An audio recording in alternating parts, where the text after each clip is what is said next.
Aloha, and mahalo for attending today's presentation by Paul Mullowney and Don Ed Hardy, held in conjunction with the 88th Annual Honolulu Printmakers Exhibition, opening on Wednesday, February 24th, 5 to 7 p.m., in the main gallery of the Honolulu Museum of Art School. We would like to thank the Honolulu Museum of Art for their continued support of the Honolulu Printmakers, the oldest printmaking organization west of the Mississippi.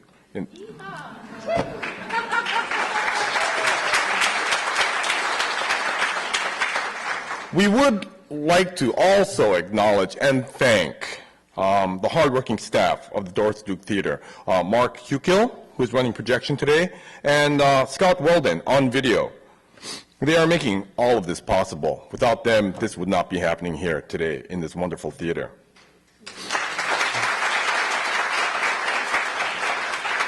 My name is Michael Harada. I'm the current president of the Honolulu Printmakers.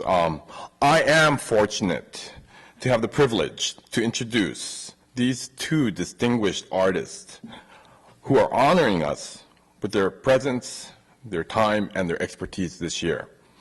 I'd like to begin with Paul Mullowney, and he's this year's juror, and will be in residence in February to select the work for the annual exhibition, which he's already done, and we've hung the show, and we're getting ready for the opening this Wednesday. And he will also be teaching a technical workshop next weekend on Shinkole techniques. Paul is an experienced educator, artist, and a Crown Point Press trained master printer with a broad and deep skill set in printmaking. He is a former Maui resident and a past gift print artist himself. Paul currently runs Maloney Printing in San Francisco's Mission District, which is turning into a really cool place now for those of you who know San Francisco. And that is where this year's gift print was editioned.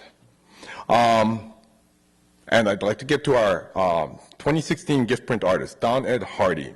Don Ed Hardy is well known as a highly influential tattoo artist who was instrumental in bringing about the vibrant and diverse contemporary tattoo scene. He catalyzed this with marrying or introducing mainstream America to the Asian styles of printmaking.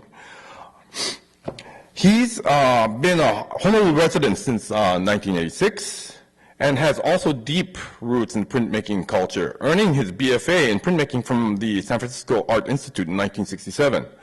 And since then, in the early 90s, he has been actively producing prints and editions with master printers and publishers such as Trillium Graphics, Sharks Inc., and Maloney Printing.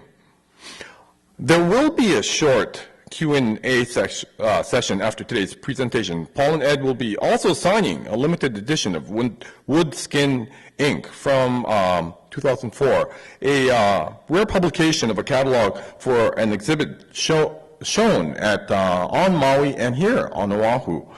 They will be doing this book signing as you exit the back door toward the Pavilion Cafe, and they are for sale. So take advantage of this. Grab a copy, and you can get it signed by the both of them today. So without further ado, let's start this presentation. We'll start with Paul first, and it'll be followed by Don Ed Hardy. And we'll follow that with a Q&A session. Thank you.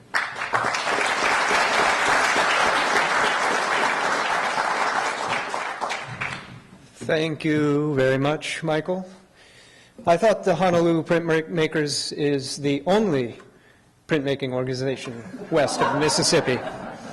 I know it's one of the oldest, but I think it's the only one that I really know about. I'm not running my show, but I'm going to try to watch it as I go along.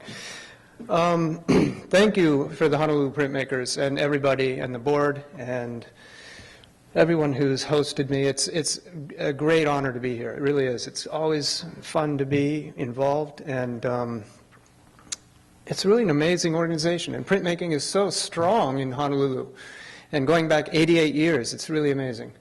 And it's to be able to be involved with the gift print once again as the printer for Ed Hardy, and to be able to jury the exhibition is really an amazing experience, like I said. So thank you very much. And I want to make sure everybody comes out to the exhibition Wednesday night. It's going to be really great. There's a lot of amazing work. I'm going to go to the next slide, if I could, please. So People are asking me what my criteria are for selecting prints as a juror, and what I'm really interested in is tradition, craft, technique, and of course all the things that we're looking for in art, which is spirit, passion, message, something of the soul of the artist. And this is a very difficult job. We had 250 entries by 130 artists, and they asked me to pare it down to 85 or 90 or 100. I think we got 117, and this morning I came in and Michael and his crew were going nuts trying to figure out how to hang all this stuff that we set up last night. It's an amazing show, but it's a very difficult job to jury a show like this, and because the work is quite amazing. I tried to be very inclusive. I tried to include what was, well, I could, you know, it's kind of easy to see student work, but sometimes it's not. I'm trying to include student work. I tried to include student work when giving out prizes, because I want to encourage the young people at UH who are studying under Duncan and Charlie to keep doing printmaking. It's a hard thing in this day and age, in the digital age. It doesn't make a lot of sense to do prints to a lot of people, but it's really necessary for our culture and our soul, and the long tradition of printmaking is very important. I'm showing a slide here that shows a little bit of craft, tradition, technique, history. That's Mary Joy on the right. She's working on a hard ground etching in my studio. And the prints on the left are the first proofs, and we're looking at them with a loupe to see how the line quality is.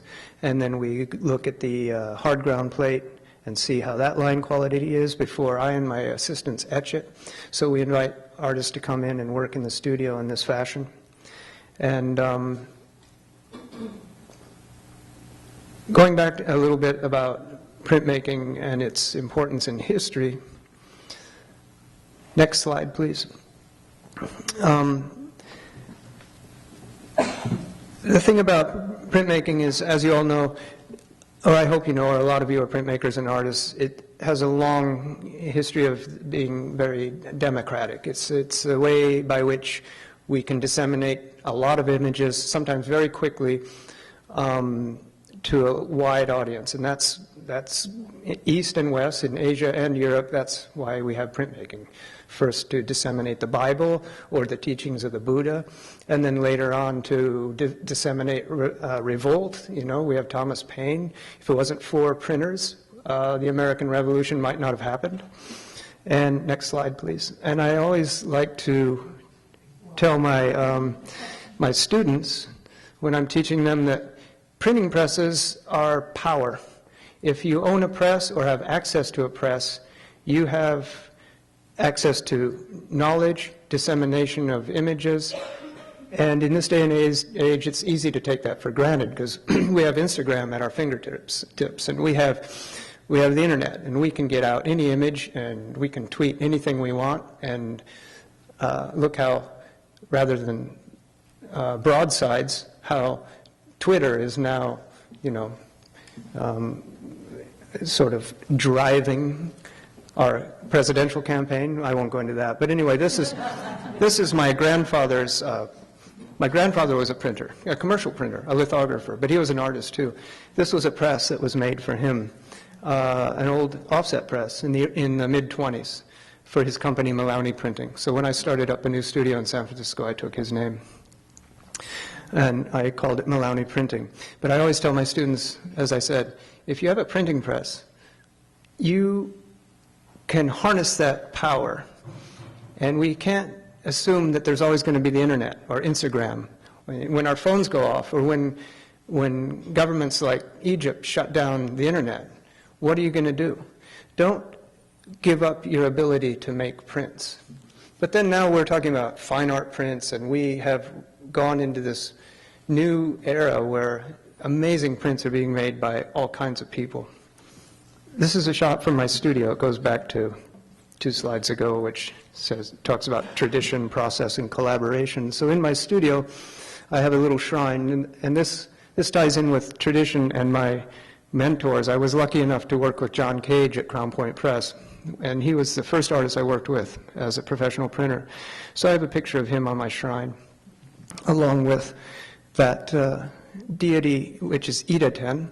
Ida-ten, as a lot of you probably know, is the guardian of Zen temples, primarily in Rinzai Zen. He sits near the kitchen, and he helps bring in money and food. And so when I started this studio that was way too big, and the overhead seemed very daunting, I thought we better put Ida-ten up to see if I can get some money. Some months it works, some months it doesn't. The cash flow goes up and down depending on how much sake I put in front of him. But that Ida-ten came from Japan and was given to my wife and I by an American Zen monk. And he told us it's Ming Dynasty, it's bronze. He got it from his teacher, who was the head of Daitokuji Temple in Kyoto. And up to the right is Ganzan Daishi, which is a little figure that comes from the 10th century that I like very much, and I had tattooed on my arm, and you'll see it a lot in my art. Next slide, please. So I'll show you a few images from 2010. I was a gift print artist, and some of you may have remembered this series of images, 85 different prints that were part of the edition.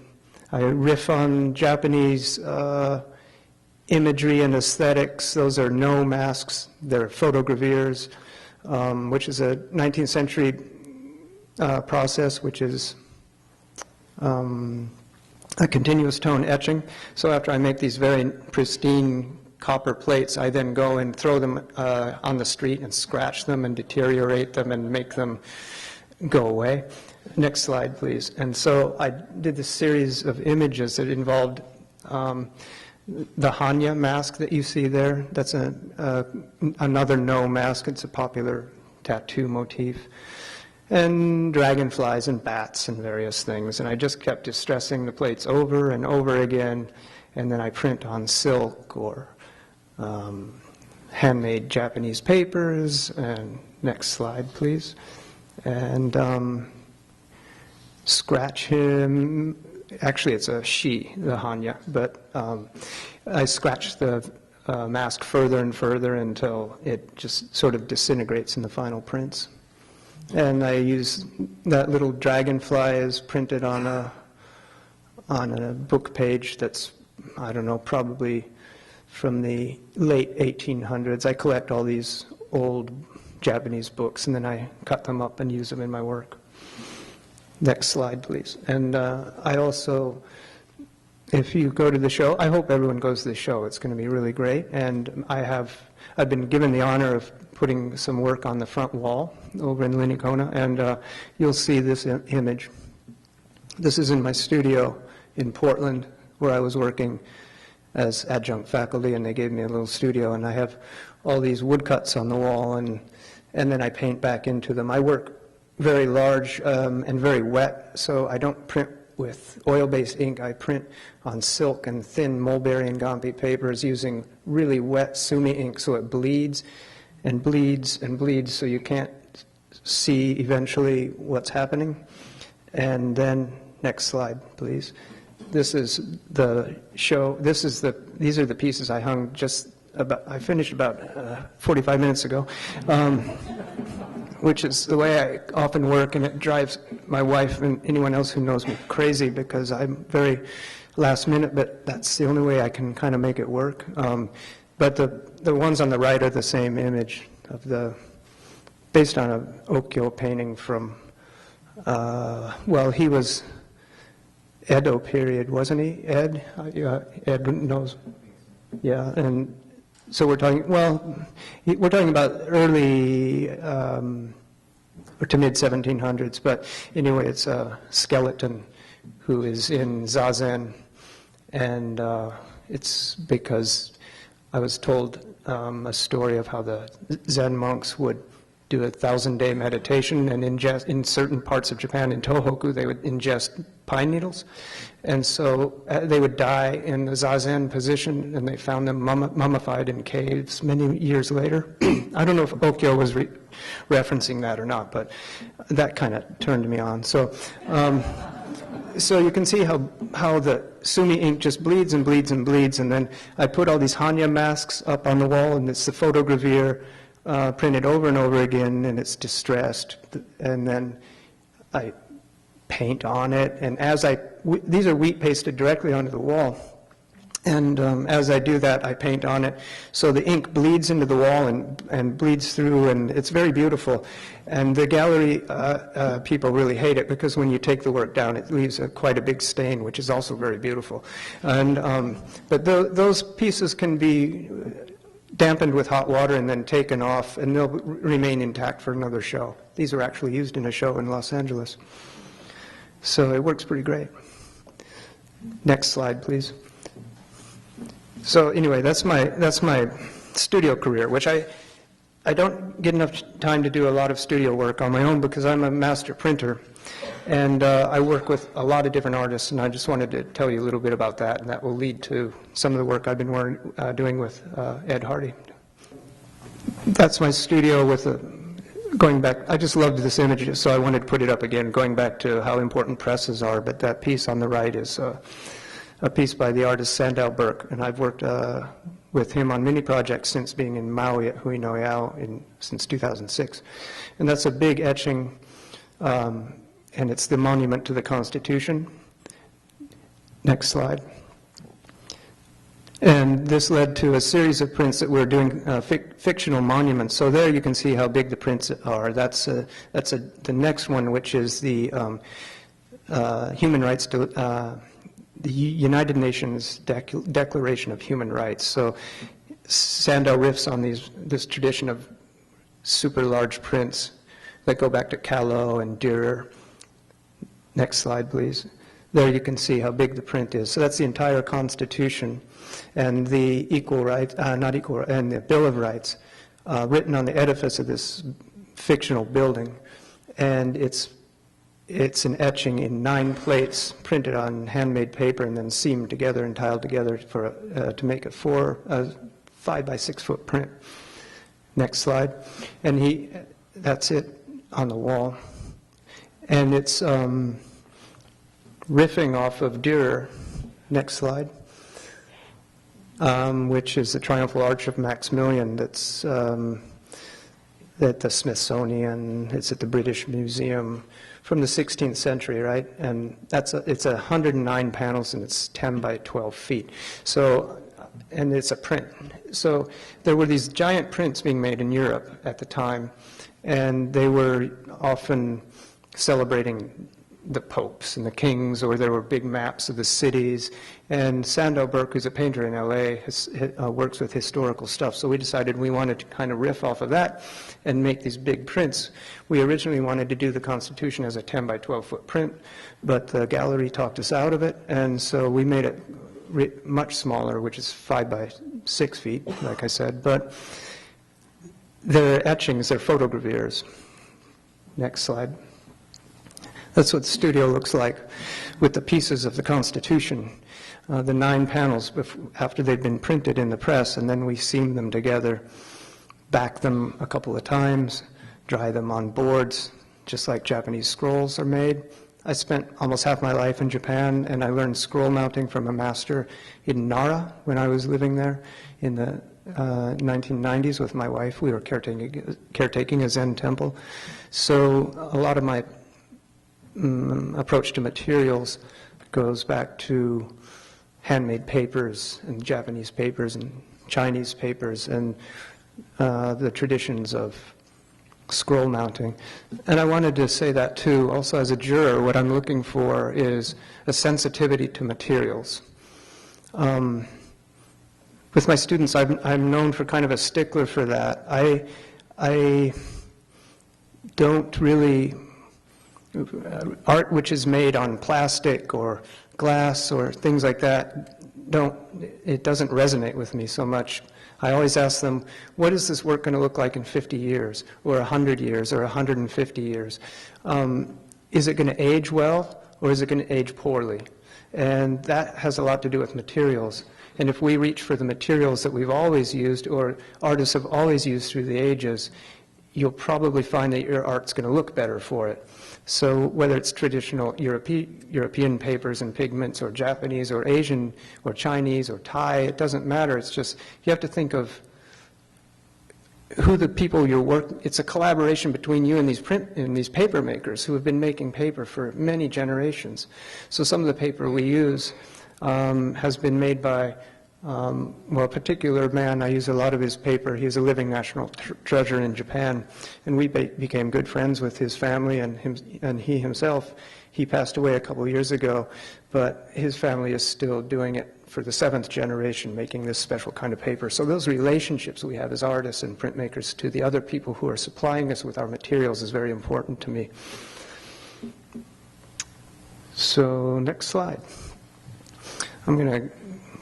This is Sandow Burke. This is his newest piece, which is the Equal Rights Amendment, and that's the drawing for it, which is transferred to copper plate using the photogravure process. So he draws that whole thing in red opaque pens on Mylar. We slice it in half and make 2 large plates. Next. And then next slide, please, thanks. And then that's in the stage when it's just been printed, and it looks like a potato chip on the wall because it's drying and shrinking, and the next step is we'll seam it and back it and go from there. So this leads me to working with tattoo artists and why I'm here, because Ed and I are here because we collaborated on the gift print. Next slide, please. I've worked with a lot of people in the studio, and through meeting Ed in 1995, I've gone on to work with many tattoo artists. These guys are Smith Street Tattooers, Smith Street Tattoo Parlor in Brooklyn. Next. Working on the very first etchings they've ever done. Soft ground plates. In the case of this one, Steve Bolt's, is a hard ground plate. Next. Incising into this hard wax, as many of you know, before it's etched. And tattoo needles we found work really great for this, because tattoo needles, shading needles have clusters of needles, and you can scrape them across the hard ground and get beautiful clusters of lines that mimic engravings.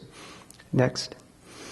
Horitomo, who is a deshi or apprentice of Horiyoshi III, and he's spit biting aquatint right there.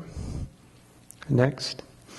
These guys, Eli Quinter's in the front, and Martin Mazzora, who's a woodblock printer from Brooklyn. He runs a thing called Cannonball Press. You see all the proofs on the back wall. So we had 4 guys in the studio for a week making plate after plate and proof after proof, and all the stuff's on the wall, and it starts to look like a tattoo shop. It's really great. Next. Khalil Rimti, who's an amazing tattooer who works for Ed, who works in Ed's shop at Tattoo City in San Francisco. I invited him. I've worked with everyone in Ed's shop. It's been really great. Next. Those are etchings. The one on the left is printed on orange Chinese silk. Or no, the Chinese silk base is gold, and it's a 5-plate color etching. And we used the same image and printed it on heirloom Japanese paper, very thin, gampi it's called, and very, very thin, and we printed it Shinkole style, and it's, this paper is no longer available. It's hand-dyed indigo. You can imagine, that's a very dark slide, but you can imagine how to get indigo dye that dark just takes many, many applications. The paper back in the 90s cost me $70 a sheet, and it's no longer available because the man who made it, the only man in Japan who was making it at the time, died. Other people might be doing it now, but anyway, we print it in gold ink and then flock it with gold mica dust. These slides don't do the artwork justice. Any good art cannot be shown this way. You always hear people say, oh, this slide's no good, but if it's really beautiful art, it generally doesn't transfer to this digital means, and that's the case of these two. They're more beautiful than they look. Okay.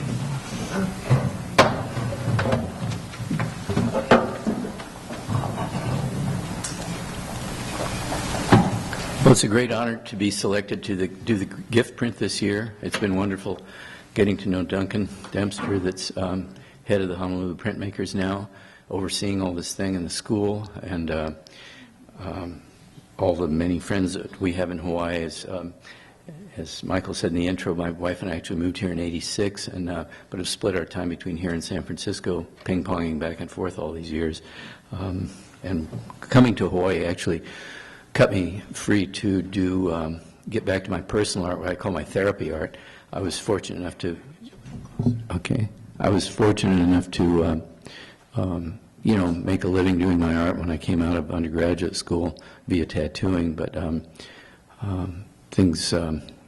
it's been a twisty, interesting course, and really made possible by all the fantastic people that I've been fortunate enough to meet and work with, and friends in art friends, tattoo friends, above all my wife Francesca Pasolaco, who's responsible for me keeping it sort of together the 43 years that we've been together. And I'm going to show you a series of things that date from my early connection with printmaking. I was born to draw. It's all I really know how to do, and did it with a passion since I was like 3 years old, and eventually came out of high school, got really serious about art when I was about 16, had a terrific high school art teacher. Thank God for great teachers that can, recognize what people's potential might be and ignite their, fuse to help them take it somewhere. So when I was going to a lot of galleries. I was really obsessed with art history and all that when I was about 15, 16, 17, and then coming out of high school, determined to go to art school, I began making prints the first summer I was out. This is summer 1962. I made a print at a junior college, a few prints at a junior college. This was actually a reverse thing. It's an etching that we printed as a positive and then rolled it with black and did a couple of negative prints of it. And I was happy to find that I still hung on to this. I have incredible amounts of stuff from over the years, and glad to have it. Next slide. So I bounced from there up to the San Francisco Art Institute. I was raised in Southern California. I was raised surfing and looking at art, and had a terrific existence in mid-century America, and came to San Francisco actually being in love with really dark, moody, brooding images, as any teenager would be. I was obsessed with Edvard Munch and a lot of tortured imagery and expressions and, Sturm und Drang that went on. But I got up there wanting to be a lithographer because I was so knocked out by the black and gray tones in lithographs, but encountered a fantastic teacher who had just taught night class and a Saturday class at the Art Institute, a guy named Gordon Cook, who was actually a journeyman typesetter, and who was the first real blue-collar, deep renegade intellectual that I encountered, who had little use for a lot of the silliness about the art world, and was proud of the fact that he was a journeyman typesetter. He was proud of the fact that he'd been a passionate etcher since the 1950s. And he turned me around from going after, stories with a lot of excess fat on them, and just learning to really draw from nature, and really challenging me because he saw I had enough, potential. So I began doing these very, very complex drawings from nature, spontaneous, just starting out with a needle and opening up a line in a copper plate with a wax ground on it. So you just start and then start building it out. This is a backyard in San Francisco, and it's about 18 by 15 inches or something, with aqua tin and some other various stuff. I won't go into the technical stuff on the prints. Anyway, so this was done, I guess I was 18, something like that, and did a series of yard prints. Next slide. Also coupling with prints of just common everyday objects. Cook introduced me to Giorgio Morandi, who at the time I was in art school was still alive, the great Italian painter and etcher, whose work is so impossible to talk about. I won't even try, but boy, if it hooks you, it takes you to realms of a kind of quietude and hallucinatory simplicity and focus that a few other painters and artists do for me. So I began doing common objects like this. This was an old, jar with a clasp cover, probably from around 1900. And then Cook got me into the thing, too, about getting away from all the precision and neatness and, squeaky clean, fussy stuff that unfortunately, is necessary to a degree in printmaking as a medium, but can kill you too. You know, it can just take all the air out of it. So he'd get me into this thing of making a plate, and then he'd take it out. And as Paul does so brilliantly in his own work, and of just, you know, take it out and do something else to it, you know, mess it up and get, you know, throw some rocks at it and it'll break through the hard ground. So I was doing things like this. This is a pretty small print. It's probably about 8 by 10 inches. Next slide. This is another of the yard series. I did about 5 of these. It's pretty detailed, and it had some, again, drawn on site. I was with a gallery in Los Angeles, was fortunate enough to get with a really good gallery, Rex Evans, when I was 17, and gave me a break and was showing work. And a very, very wealthy man in San Francisco, Brooks Walker, family has a Walker Institute in Minneapolis. He saw my work there and then approached me, and he had this huge mansion up on Russian Hill in San Francisco, and he knew I was a student of the Art Institute, and he said, well, I really like you to do an etching of my yard. And I was like, oh, okay. And he said, well, we go to Tahoe for the summer. Here are the keys. So I was up in this place, and he literally had a big room, like the highest room in the house was full of all these, you know, animals that he killed in Africa, trophies. And he had a Rembrandt on the wall. It was it's just another realm, right? I'm this, whatever, 18-year-old art student. Golly, here I am. And the dealer in the gallery was furious because he said, you shouldn't do it. So the guy like bought one print, and the prints then were probably $50 or something.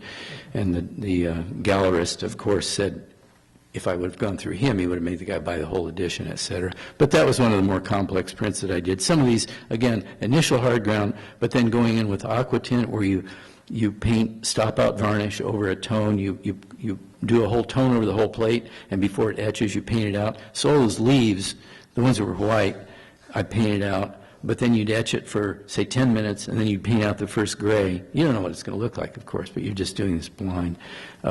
Anyway, I really loved printmaking. It got me just so addicted to printmaking, to etching. And also, Cook introduced me to the great, great tradition of eccentrics, which you have to be involved in printmaking. It's just such a, you know, nutso art.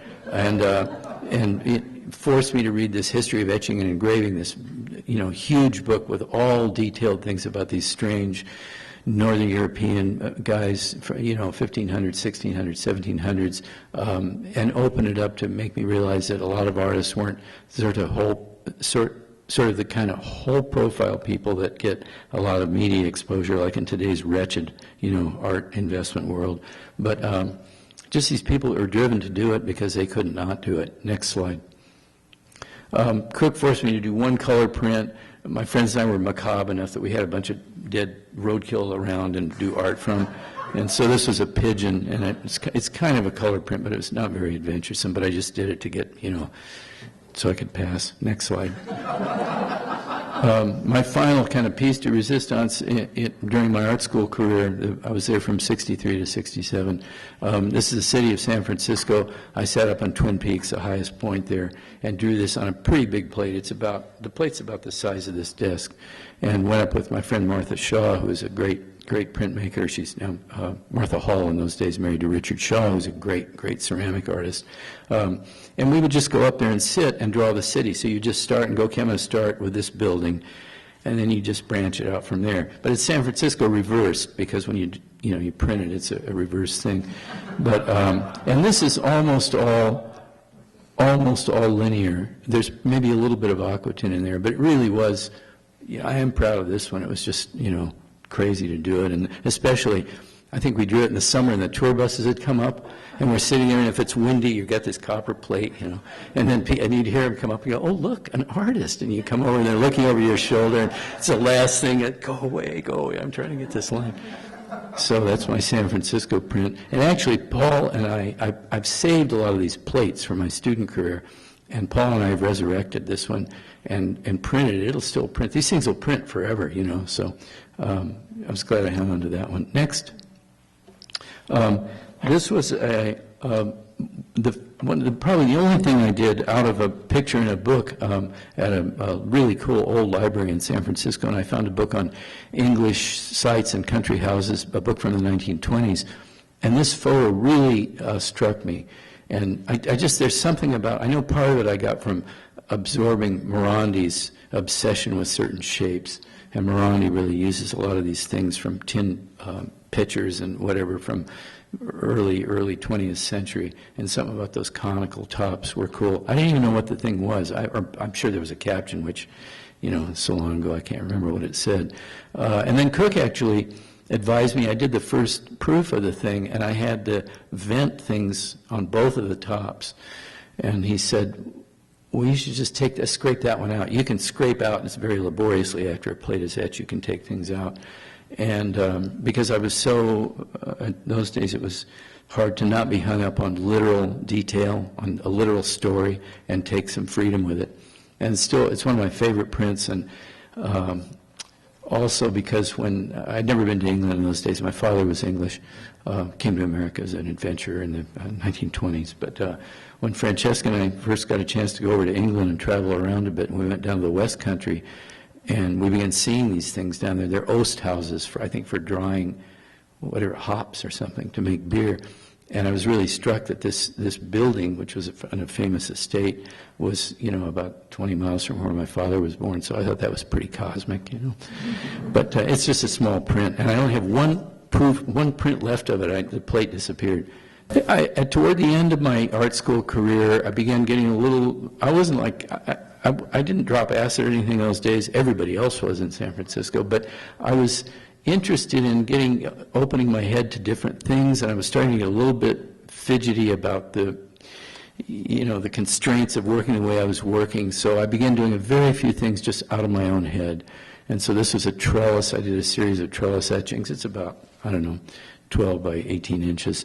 And I know it was spurred by, there were trellises at the house I grew up in, my mom's house, and you'd see the shadows on the screen and all that. And I just like something about the abstract quality of it.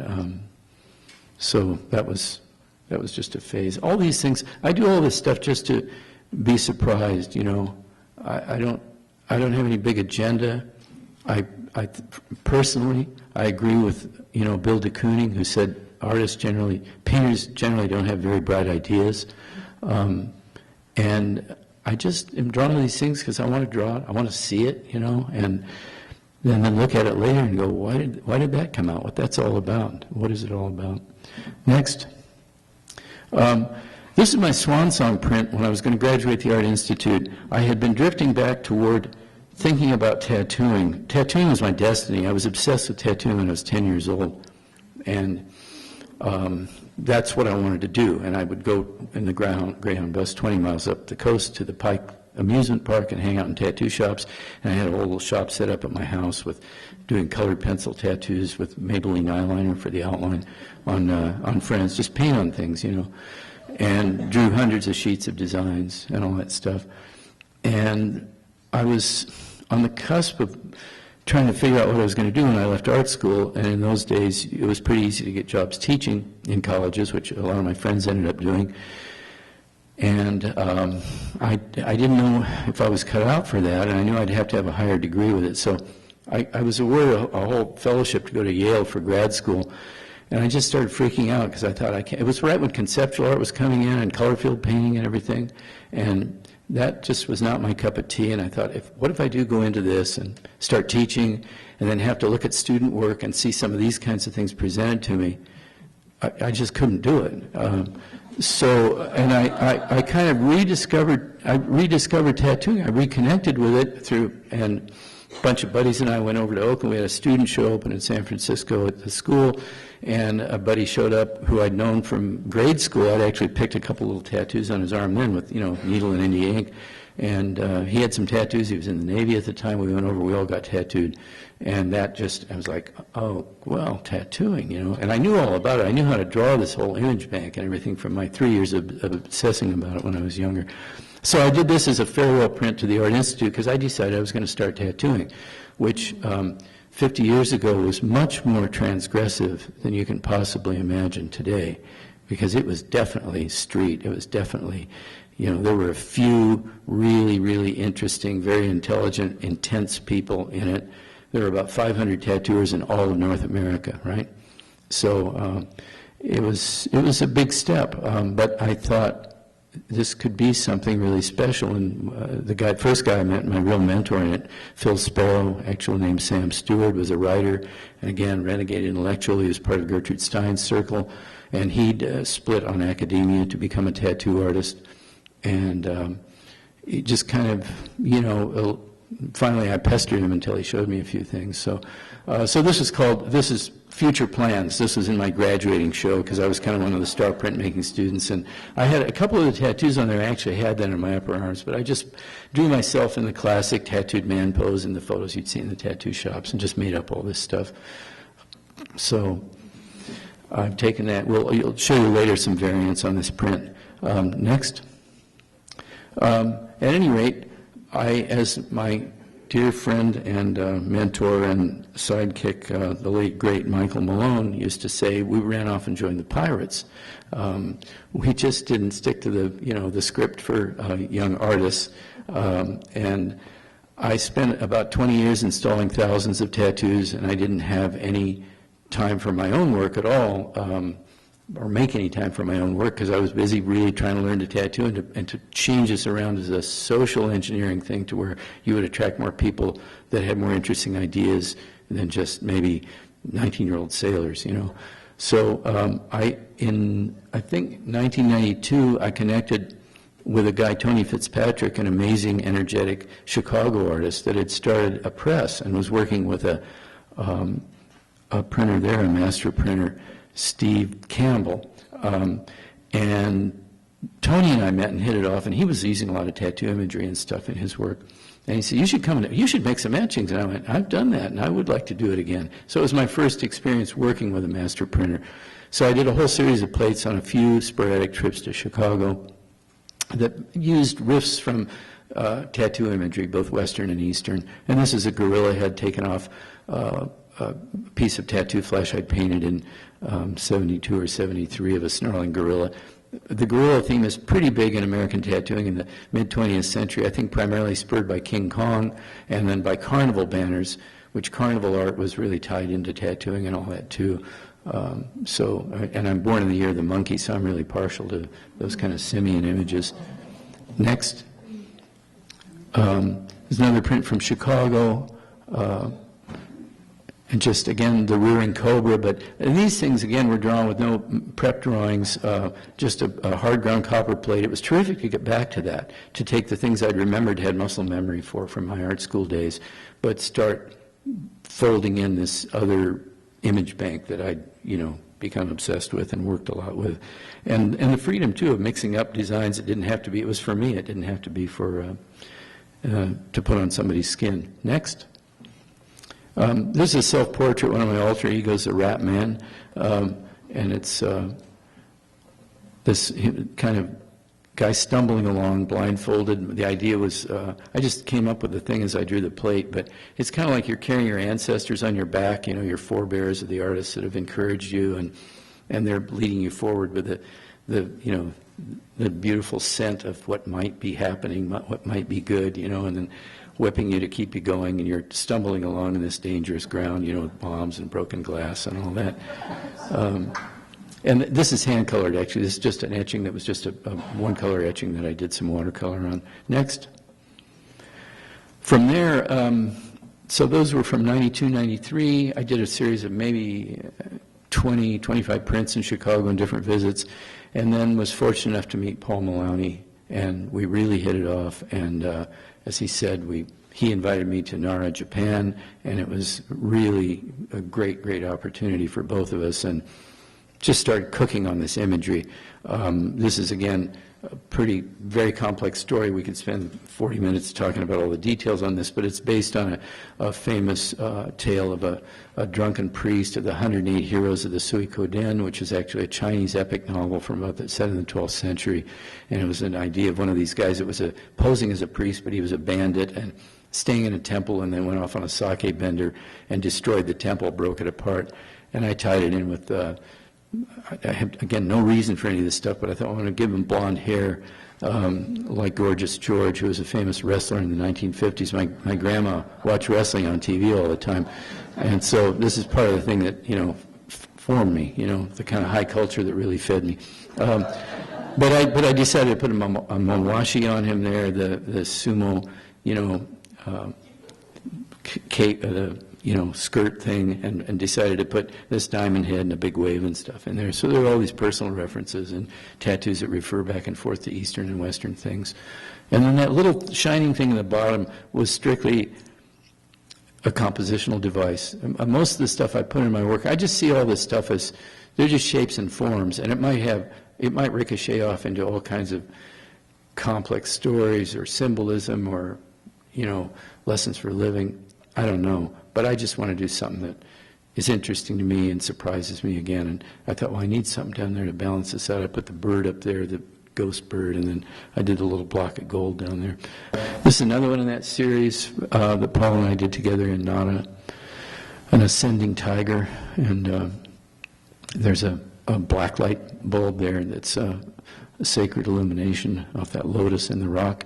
And I one of these tigers, I did it one ascending, one descending, and I put hats on them that kind of reminded me of Japanese courtiers' hats from maybe, 12th or 13th century, but then put linear forms in them that reminded me of Mesoamerican art. So all this stuff just mixes up. For me, I just try to get a balance between curved stuff and straight stuff. Next.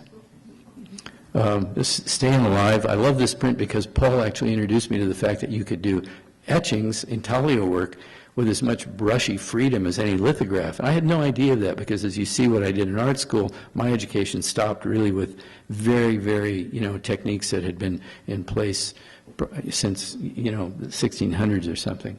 So it was a treat to do this, to work with brushwork. So this is the dancing gorilla, and he's got the eight-spoke wheel of the Dharma up above there, and the Buddha eyes looking out, and then he's got the light bulb getting an idea up there, smoking volcano and the pyramids. So you get a whole little tour there. Next.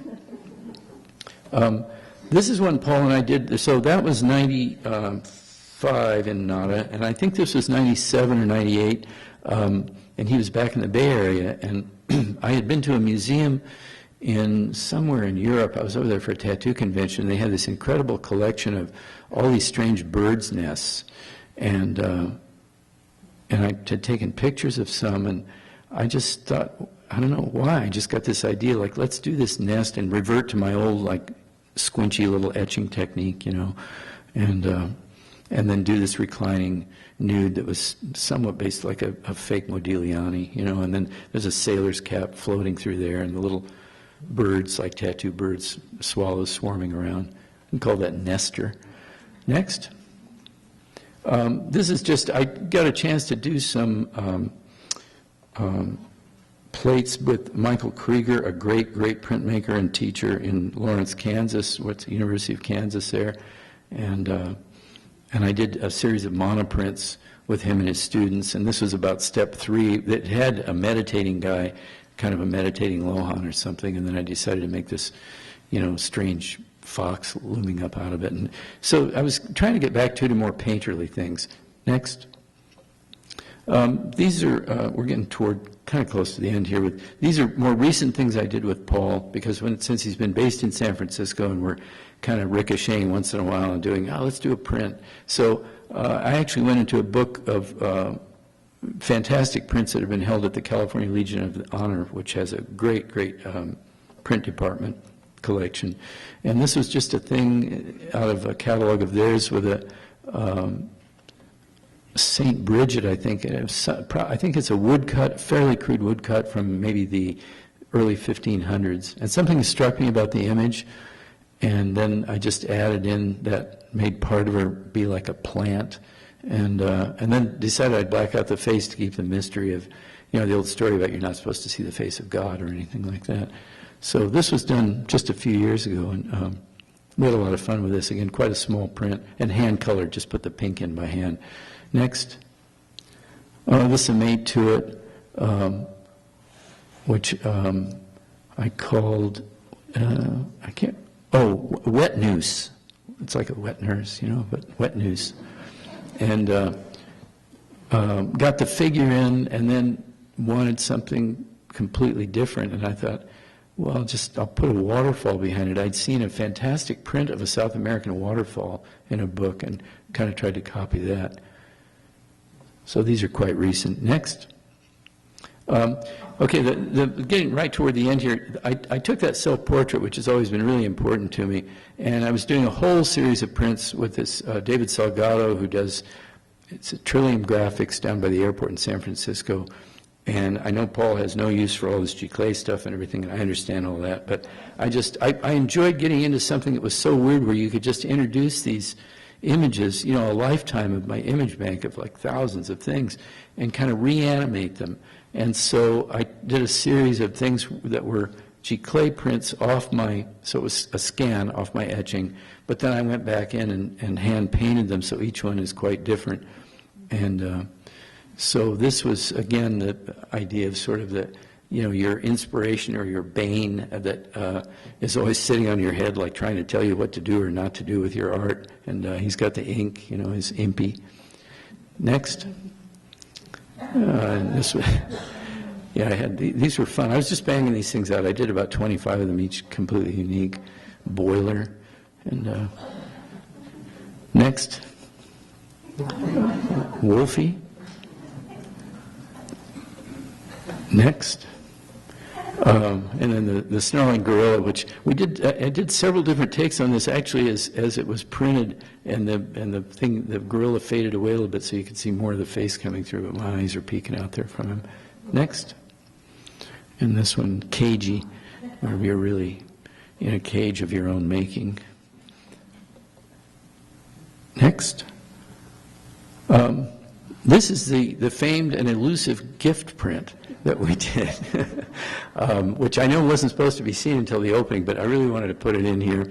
And I was really honored to be approached to do this. And again, in my general laze of old age, I thought, you know, I could repurpose some of these countless images that I've done over the years. And I've been kind of going through stuff to do work drawings for tattoos, of which I have hundreds and hundreds, and we're actually publishing a book that'll be out in a couple of months called Drawings for Tattoos, and it'll feature about 100 drawings that I've done in different states, some of them very, very sketchy, some of them totally finished things. We started publishing books. Francesca and I started this Hardy Marks Publications in 1982 and published a magazine called Tattoo Time, and it was the first magazine really done on tattooing in the late 20th century and changed the world around. Our first issue was called New Tribalism, and it featured work inspired by Leo Zulueta and work that Michael Malone had been pursuing. Mike had the old Sailor Jerry shop here. He inherited after Jerry died in Chinatown, and Mike was the first guy to really feature Pacific Island black graphic tattooing in a modern context. He did that in the 70s. It was way ahead of his time. Nobody was doing that now. Now everybody's got it, as you can see walking around. But the publishing thing was really fantastic, and it caused a tidal wave of change for tattooing. We did about 5 issues of that magazine over a course of 8 or 9 years. So, it helped draw people, again, to different kinds of people into realizing that they could be tattooed, and it wouldn't automatically reduce their IQ or make them join a gang, or, you know. So, because really, I'll tell you, it was tough there the first 20 years or so on it. But this image was for a really terrific young woman in New York that wanted an image of a woman's head with butterfly wings, which is kind of an old tattoo trope that I've seen examples going back to probably around World War I. Usually as a symmetrical spread out thing that would be a chess piece with different images, roses, other things of tattoos in the wings from the head. But really it spoke to me a pretty famous story of I think I wrote something up for Duncan about this because I actually got the name of the guy right and the dates right. A Chinese philosopher, a Taoist philosopher from maybe, I don't know, the 4th or 5th century, who had a very famous dream where he dreamed he was a butterfly, and then he woke up, and then he started thinking, well, am I a man dreaming that I was a butterfly, or am I a butterfly dreaming as a man? So one of those, you know, insoluble philosophic conundrums. So that kind of flipped off to me with this thing, and I did this piece for her in New York, again, about 25 years ago. I'll show you a picture of that next. And I thought I could do something where there's a print. So I added that sort of swirling background, just basically that soupy, the dowel just moving around, and it's not water, it's not air, it's just everything. So it's a picture of Sandy that was, again, done in 1990, I think, in San Francisco. Next. These last few things are recent prints I did with Paul. This one I called Dowser. It was from a little sketch I did in my notebook 7 or 8 years before I decided to turn it into a print. I love the image. I was going to do it as a big painting, which I might still do. But I think it kind of summed up things of trying to really, you're searching for something in life. You're really searching for answers. You're searching for, your keys, anything. But the fact is, it's always right here. Next. That's hand-colored, the little red.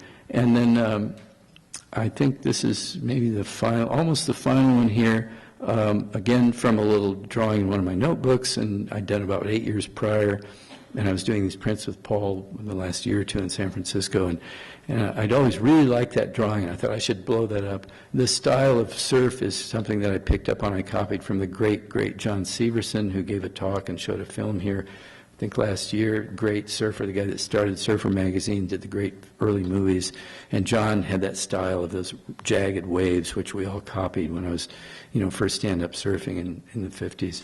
So, and the title of this one is just Stoked, and that's what everybody should be, that art should do to people. It should really open up their heads. It should give them a kind of excitement that can't be expressed with words, and that can link people up in a very positive way.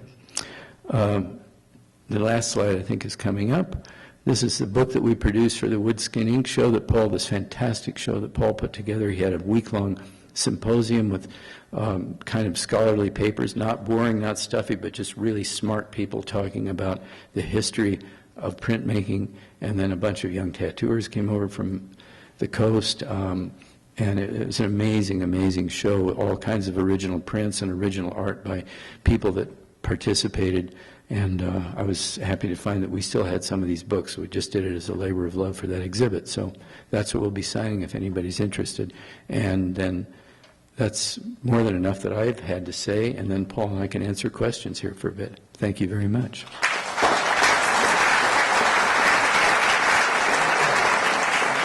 Questions? Tire you out enough? Yeah. Okay, good. Let's go. That's it. No, we'd be happy to answer anything, best of our abilities, or if not, we can just head out. Oh, yes, there's a volunteer. Are you still doing tattoo work? No, I stopped tattooing about 7 or 8 years ago. So I tattooed for 40 years, and it's very hard on your mind and body, and my hands aren't so good anymore. And I mean, it's not that I disliked it, but man, I just did so much, and it's such a treat to do my personal art that doesn't have to be on somebody forever, and I can make mistakes and I can come back to it. And I'm just grateful that the tattoo world has developed in this astounding way as a really legitimate medium, and the talent level and sincerity and spirit of young tattooers all over the world is unbelievable. So, but I have the shop in San Francisco, Tattoo City. Our son Doug works there. Another crew of people, some of the people that have been making prints with Paul. And so I stay involved with it to that degree. And my art studio is just a couple of blocks from there. So, yes? What do you think of the tattoo reality shows? I never found time to watch one of those for some reason. Yeah, I know tattooing is built in. The silliness level of it is will always go on, and that's just whatever people want to do. Yeah. Yes? Would you encourage younger tattooers to go into more printmaking and get away from the clay, as you say? Yeah, if people have the ability to find, there are so many incredible, talented printers around, master printers or just printers that are really trying to do a damn good job everywhere now. I think it's a natural. It's like Paul said, because the tools, because they both have this graphic involvement and the permanence. I mean, it's a real high wire thing doing prints, as it is with tattooing. You have to get it right. You have to do it correctly. So, yeah. I didn't want to diss anyone in the room who's doing G-clays or digital prints, but I just try to get my students to think about the longevity of them.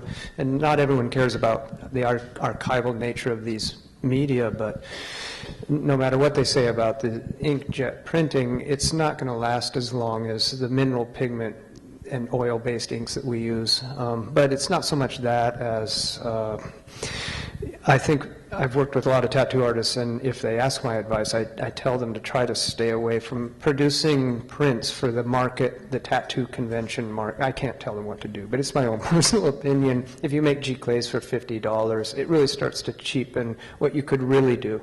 You know, you don't have to find a master printer. You could take up linoleum block carving and just do it on your own. And I think it nourishes the soul better, and it's probably better in the long run for your market.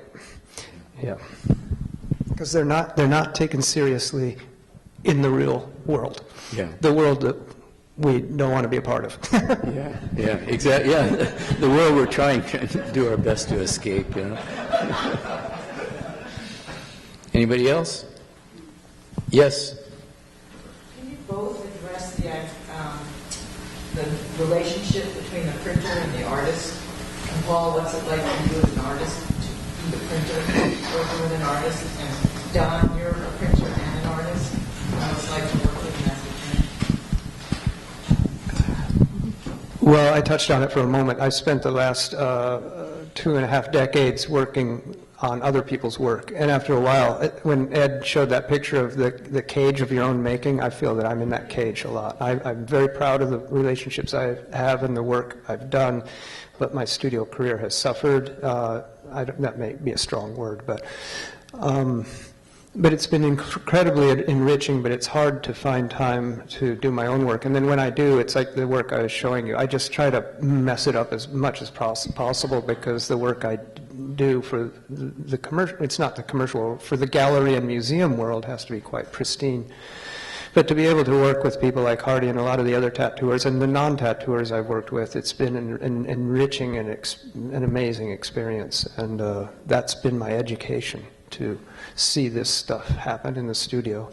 Like I've worked with Richard Diebenkorn, as many of you know, and people like that. To be in a studio with an artist like that, or Ed, or even the young tattooers, it's like you see this magic happen that nobody ever sees. You know, it's like what an etching plate looks like when when the print just comes off the press. It's got that fresh printed look. It looks like a fresh tattoo, you know.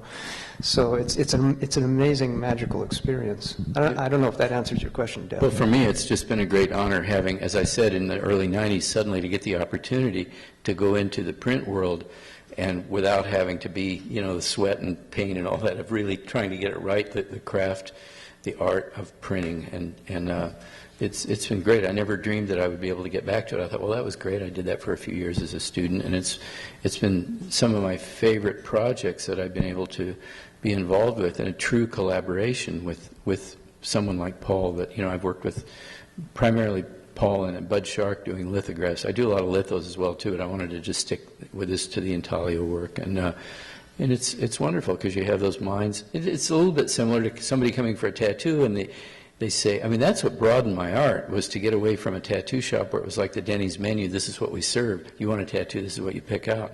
I just thought that's idiotic, you know, that's the way most of it was in the old days. And then to encourage people to come in with their ideas is enormous fuel for flights of fancy and challenges and everything. And I think I really treasure that. It's really, really a great opportunity. We all win on that one. And to go back to what this gentleman was asking about how this works, I mean, we don't make reproductions. The magic happens in the studio. I ask artists not to come in with too many ideas or plans, and we hand the artist a plate, and he or she works on it, and that's when the magic starts happening. So we're not taking a drawing and reproducing it. In the case of Dreamer, it's a little different. We took a film that's been painted by Ed, and then we do a gravure print of etching plate of it, of course. But that allows you to go back in and scrape and burnish, dry point, change it. Luckily, he's easy to work with, and he didn't want to make any changes, so we just did it. You know, so it's a different process than pushing a button and going out to smoke a cigarette while the print comes out. You know what I mean? I think all of it too, with it, despite, having to, I mean, it's great to know all the technical things that you do, but they don't solve it for you. They don't make it easier, because the key thing, I think, again, is for me, is to be surprised, is to get this element that picture is going to transmit to somebody. I always want to be mystified by art. The art that really moves me, I want it to be challenging, not to look at it and go, okay, I get it, that's all done. And as an artist, to say, come into this thing, and one of my favorite quotes is from one of my all-time favorite art gods, Philip Guston, great 20th century painter, and he would talk about it. He painted at night. There's a terrific book by his daughter called Night Studio talking about him, and he's a very, very deep intellectual man and fantastic artist. And he would talk about painting all night, and then he'd come in the next day, and he said, I would creep into the studio and then see this and go, did I do that? Did this? Because when you're on, you're in the trance state. I mean, that's why you do it. That's why I do it, is you want to get in that zone where you're doing it, and then, not like the big guy is guiding my hand or anything like that, but you're just out of your body, and you're in a different space. And hopefully, if some of that transmits in that artwork, whatever the medium, it's going to project that to a person looking at it, and give them a sense that they're seeing something that is can't be defined, that can't be quantified. And it's really, I mean, that's why art's all there is for me, and stuff to see. I spend all our free time, we go around to museums and look at stuff, and just get woken up anew. Anybody else? Miss Everett? Yeah, Paul, this is mostly for you. Technically, almost everybody in here, if they're not a printmaker, they own prints and paper products. We have a really hard time in Hawaii with boxing and those kinds of things that ruin our prints really fast. Do you have any suggestions about how to care for that, or print it so it is easier to take care of? To a drier, colder climate. And I don't know, I know it's really hard. And I'm not a paper conservator. I do everything I can in the making of the print by filtering the water that the paper is soaked in and things like that to make sure. And I spoke of archival pigments. That's a no-brainer. I don't know. You have to talk to the museum people, but I tend to not worry about it too much. We lived in Japan, where we lived in an old 17th century temple, and it's just a matter of storing it in a way that they've done for ages. It goes back to the materials you use. I think foxing may have come from contemporary papers produced in a way that that encourage foxing, whereas I have old scrolls that have been sitting around for a really long time, and if they're stored properly, they don't fox. That doesn't answer your question, Candy. I just don't have an answer for it. But there are other professionals who could answer that question much more easily than I, because I just make this stuff and hope it doesn't mold. Well, okay. What was the story behind the tiger chasing the strawberry? I just asked Ed about that today, and we were. You tell it, because it's we were a both story. trying to remember. No, I think it was some sort of Zen proverb from way back about a guy that had like fallen off a cliff, and he was hanging onto a branch that was sticking out of the cliff, and he looked down, and there was a tiger at the bottom of the thing waiting for him if he dropped, and then there was a rat came along and was sort of nibbling on the little branch that he was holding onto for dear life, and he was in this total dilemma. And then he looked over and he saw this beautiful strawberry there, and he picked the strawberry and ate it and said, "How delicious!" And that was the end of the story. In other words, be here now, I guess, and take the good parts in the midst of the bad. But that was somehow I don't know. Did you come up with the idea, or? No, you did. I came up with the idea. Oh, yes, that was my idea. I was like, let's make a print. It was for Woodskin Ink, and we sent it to a traditional woodblock printer, Yasu Shibata in New York, and he carved the blocks and printed it and editioned it for us. He works for Chuck Close, and all these amazing, any of the great woodcuts you've seen contemporary, he's done them, an amazing printer. And we did this little commemorative print, and no, it was your idea, but I remember we talked about it. And it's like one of those. I think it's in Zen Flesh, Zen Bones. I think you're right. The Paul Reps compilation from the 50s of short Zen stories. But that was another case of just needing a compositional element, because But I love the idea of the tiger in the waterfall. I love drawing waves in water. And so he's clambering up, and then it just, that story I'm sure popped into my head, which I probably first read when I was 16, and I thought, well, we could put the strawberry there, and then it'll give it this enigmatic twist, you know. And it's probably a koan, and it's like any koan, you're not supposed to talk about it or analyze it or think about it, otherwise there's no point. Yeah, so we can't go any, we No, can't we disclose can't it. tell you. But that other story in there is also how you got your tattoo name. It's about the sumo wrestler. Oh, yeah, called sumo Onami. wrestler who took the name Onami, which in Japanese means great wave. And everybody, all the tattooers in Japan have a professional name, Hori. It's short for Horishi, which is a person that carves. It's the same character for a tattooer or a woodblock carver. And Horu is a verb to dig or to carve. So I wanted to make a tattoo name, and I came up with that idea out of that book and used Hori Onami because I grew up surfing and all that stuff. So that was my moniker. Okay, last one maybe there. So it's for both of you. So having this big passion for printmaking, I know for me, I really enjoy it, and I spend a lot of hours in the printmaking studio. Do you ever get your loved ones involved into like it's maybe 2 in the morning, and you're like, hey, do you want to come see what I'm working on, or like, do you ever get them hooked on it and stuff like that? This might be a question for Evan and Dave, but Don't bother me. I would never call my wife in the middle of the night and ask her.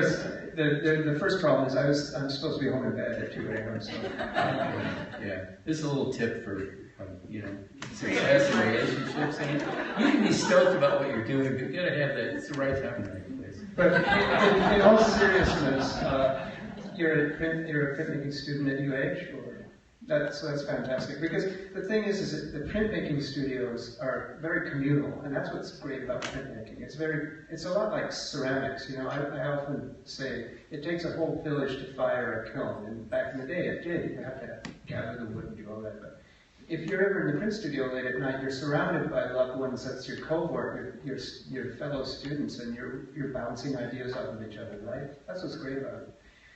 A printmaking studio rather than a painting studio, because it's very solid. A painter is a very solitary existence, and you do have to like call your loved one in. But at UH, if you're working all night, just hit up your other people, right? You do that, right? It's great. That's what I love about it. Okay, thanks very much, folks. We'll get out and see you.